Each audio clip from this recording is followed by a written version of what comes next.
Hello everyone, my dear students, welcome back to my YouTube channel school maths. जैसा कि आपने thumbnail में देखा होगा कि आज हम लोग रैशनलाइज टॉपिक के बारे में स्टडी करेंगे। इससे वैरायटी ऑफ क्वेश्चंस एग्जाम्स में पूछे जाते हैं और मुझे उम्मीद है कि इस वीडियो के बाद आपके सारे डाउट क्लियर होंगे और आप कैपेबल होंगे उन सारे सवालों का जवाब देने के लिए। तो चलिए शुरू करते हैं इसके डिफिनेशन से। सपोज कीजिए कि बच्चे आपके पास एक नंबर है और उस नंबर में न्यूमरेटर है और डिनोमिनेटर है।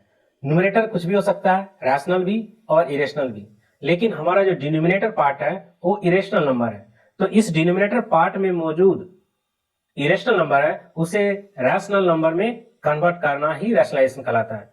तो हम लोग इसके लिए क्या करते हैं, एक सुटेबल नंबर लेते हैं और उस सुटेबल नंबर से न्यूमरेटर को भी मल्टीप्लाई करते हैं और उसी सुटेबल नंबर से डिनोमिनेटर को भी मल्टीप्लाई करते हैं। और ऐसा करने के बाद क्या होता है, हमारा जो डिनोमिनेटर पार्ट है वो रैशनल नंबर में कन्वर्ट हो जाता है। तो इसी प्रोसेस को हम लोग रैशनलाइजेशन कहते हैं। तो चलिए कुछ एग्जांपल से समझते हैं। 3/√7, तो आप देख रहे हैं कि इसका जो डिनोमिनेटर है √7, ये एक इरेशनल नंबर है। मुझे इसे रैशनल नंबर में कन्वर्ट करना है। तो इसके लिए हम लोग क्या करेंगे, √7 से ही इसके न्यूमरेटर और डिनोमिनेटर को मल्टीप्लाई करेंगे। इससे मेरा न्यूमरेटर 3√7 और डिनोमिनेटर मेरा 7 हो जाएगा। और ये 7 क्या है, रैशनल नंबर है, तो मेरा डिनोमिनेटर जो है रैशनल नंबर में कन्वर्ट हो चुका है। और एक एग्जांपल लेता हूं, 2/2 - √3 लेता हूं। तो आप यहाँ डिनोमिनेटर में देखिए, ये मेरा 2 - √3 जो कि इरेशनल नंबर है। अभी हम लोग क्या करेंगे, एक सुटेबल नंबर लेंगे। तो सुटेबल नंबर बच्चे कैसे चूज करेंगे, ये जो नंबर हमारा दिया है 2 - √3, यही रखना है, नंबर मेरा ही रखना है, सिर्फ साइन क्या करेंगे, चेंज कर देंगे। 2 + √3, अगर यहाँ पे नीचे में माइनस है तो ऊपर में प्लस लेके रैशनलाइज करेंगे। यही नंबर सेम डिनोमिनेटर में भी रखना है। आपको नेगेटिव रहेगा तो पॉजिटिव साइन, पॉजिटिव रहेगा तो नेगेटिव साइन से सुटेबल नंबर चूज करके मल्टीप्लाई करना है। ये मेरा क्या होगा, 2 + √3 हो जाएगा। नीचे में देखिए a - b का होल स्क्वायर है, सो 2² - √3 का स्क्वायर। फाइनली 2 + √3/4 - 3 आ जाएगा। सो देखिए ये 4 - 3 क्या है बच्चे, मेरा 4 - 3 जो होता है वो 1 के बराबर होता है। तो ये 1 जो है मेरा क्या बन चुका है, रैशनल नंबर में कन्वर्ट हो चुका है। तो फाइनली आप इसे लिखना चाहें तो 4 + 2√3 लिख सकते हैं। तो ये मेरा क्या हो गया, रैशनल नंबर में इसका डिनोमिनेटर जो है वो रैशनल नंबर में कन्वर्ट हो चुका है। 1/8 + 5√2, इसे रैशनलाइज करना है। रैशनलाइज करने के लिए क्या करें, एक सुटेबल नंबर लेना। अभी मैंने बताया यहाँ पे देखिए प्लस साइन है, तो आप क्या करेंगे, 8 - 5√2 ले लेंगे। नीचे भी सेम नंबर रखेंगे और इससे मल्टीप्लाई कर दिया मैंने। फाइनली क्या मिलेगा, 8 - 5√2 बाय, ये डिनोमिनेटर क्या हो जाएगा, a² - b² में बन जाएगा फॉर्मूला में। 8 - 5√2 आ गया, ये हो गया 64, ये 5 × 5 = 25, 25 × 2 = 50। 8 - 5√2/14, ये 14 मेरा क्या है, रैशनल नंबर है। तो ये भी हमारा रैशनल नंबर में, इसका डिनोमिनेटर रैशनल नंबर में कन्वर्ट हो चुका है। तो इससे रिलेटेड बहुत सारे सवाल हैं, बहुत सारे क्वेश्चन हैं, उनको सॉल्व करेंगे। लेकिन एक इंपॉर्टेंट टॉपिक है रैशनलाइजिंग फैक्टर। ये क्या चीज है, इसमें क्या होता है बच्चे, जब आप दो इरेशनल नंबर लेते हैं और दोनों इरेशनल नंबर को मल्टीप्लाई करेंगे, दोनों इरेशनल नंबर को मल्टीप्लाई करने से क्या होगा, रैशनल नंबर में वो कन्वर्ट हो जाएगा। तो उसी को हम लोग बोलते हैं एक दूसरे का रैशनलाइजिंग फैक्टर। मान लीजिए एक नंबर यहाँ पे है, दूसरा नंबर ये है, तो ये रैशनलाइजिंग फैक्टर होगा दूसरे का और दूसरा वाला रैशनलाइजिंग फैक्टर होगा पहले का। हमें यह ध्यान रखना है कि दोनों इरेशनल होना चाहिए और उसका मल्टीपल करने से रैशनल नंबर आना चाहिए। तो चलिए एक एग्जांपल से समझते हैं। अभी आपने देखा कि 2 - √3 है, इसे अगर मैं 2 + √3 से मल्टीप्लाई करता हूं तो आप देखते हैं इसका वैल्यू क्या होगा, 2² - √3² दैट इज 4 - 3 1। तो ये 1 क्या हो गया, रैशनल नंबर। दो इरेशनल नंबर थे, 2 - √3 भी रेशनल है, 2 + √3 भी रेशनल है, दोनों को मल्टीप्लाई किया, रैशनल नंबर बन गया।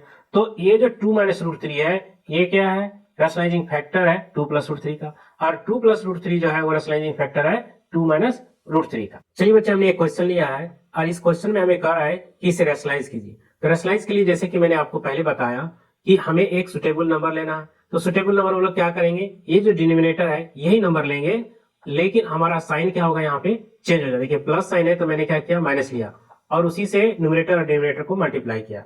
तो हमारा न्यूमरेटर जो पार्ट है वो क्या होगा, 6 - 4√3 का होल स्क्वायर बन जाएगा और डिनोमिनेटर क्या हो जाएगा, 6² - 4√3 का स्क्वायर हो जाएगा।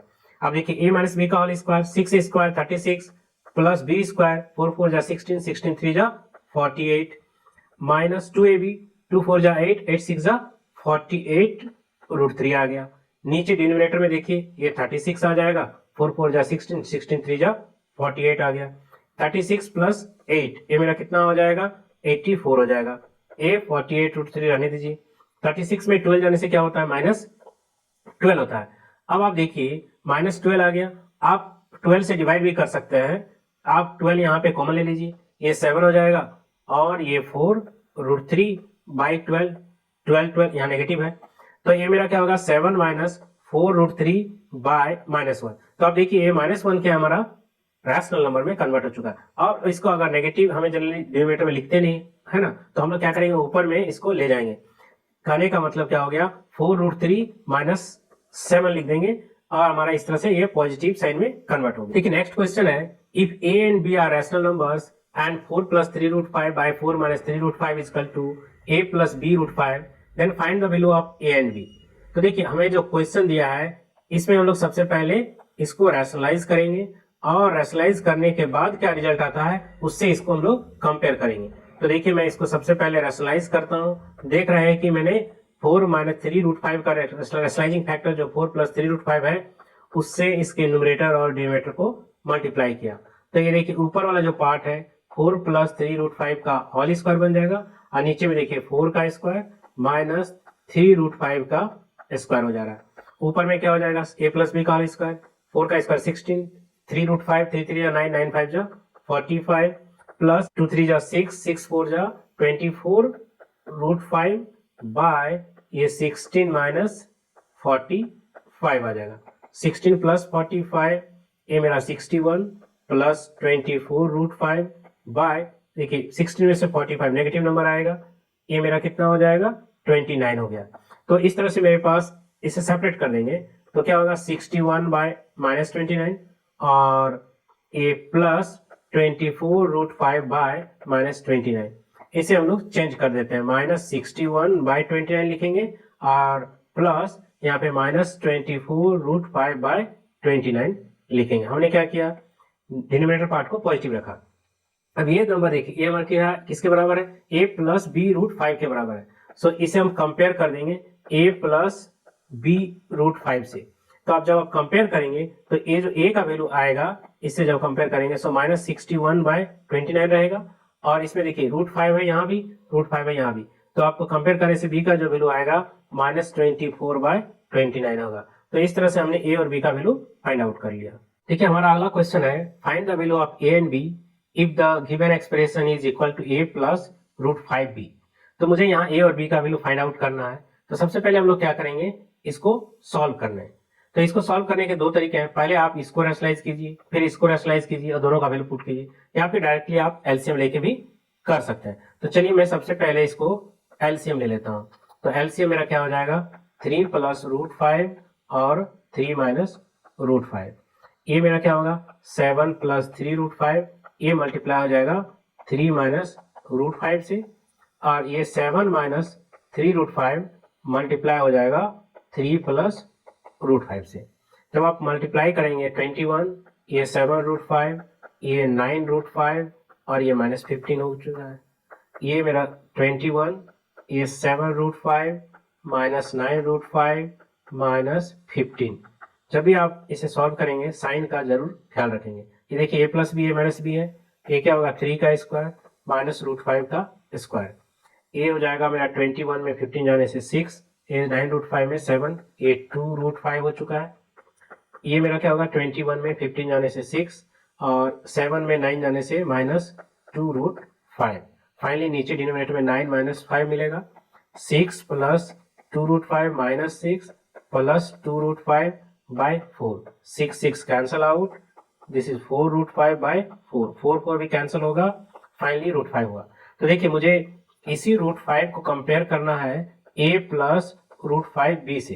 तो जब आप कंपेयर करेंगे तो √5 और √5 है तो इसके साथ क्या मल्टीपल है 1 मल्टीपल है तो b का वैल्यू क्या आएगा 1 आएगा। लेकिन यहाँ पे एडिशन है साइन है तो एडिशन में आप क्या डाल सकते हैं 0 डाल सकते हैं। तो इससे आप कंपेयर करेंगे तो a का वैल्यू क्या आएगा 0 आएगा। तो इस तरह से फाइनली आंसर a बराबर 0, b इक्वल टू 1 हो जाएगा।